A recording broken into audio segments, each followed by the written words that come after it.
do not fuck with me. This is my city and I want it a peaceful city. At hindi naman ako nakikialam sa tao dito. I just want a peaceful city. Kaya kung mamayor ako, umalis na kayo kaagad. Kasi pag inabutan ko kayo, patayan talaga tayo. Pati yung human rights, sabihin ko na ngayon.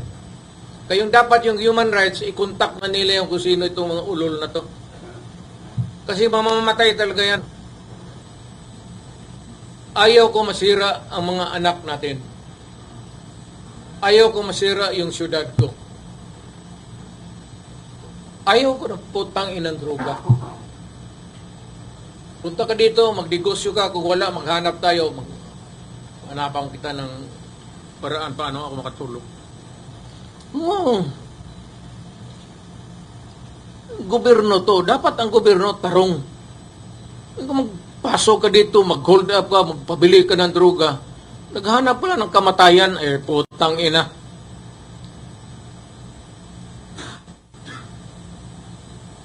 Dito sa Davao, maghanap buhay tayo, mag-asawa tayo, magtayo tayo ng pamilya, may mga anak tayo, maghanap buhay tayo para makapag-aral ang ating mga anak.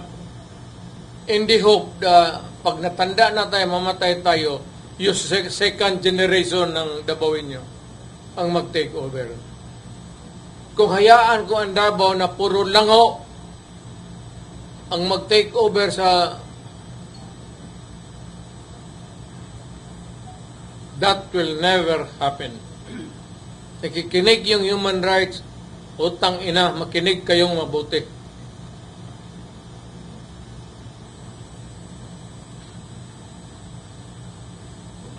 Just one word. Do not fuck it here. Basta ako mayor, hindi naman ako istrikto. Nakakamali yung tayo, traffic. Wala yan. Pero yung mga droga, mag-hold up ka, mag-kidnap ka, do not expect na pag mag-enkwentro tayo, bubuhayin kita. Nag-warning na ako sa inyo. Kayong mga hold-upper, tapos i-rape ninyo yung mga biktima ninyo, patpatayin ninyo, kunin ninyo yung pera, do not expect na kung ako ang mamayor, mag-enkwentro tayo, bubuhayin ko kayo. Talagang papatayin ko kayo. Dapat makinig ang human rights dyan. Kaya dapat yung human rights magkampanya. Magkampanya sila todo. Huwag kayong bumoto kay Duterte.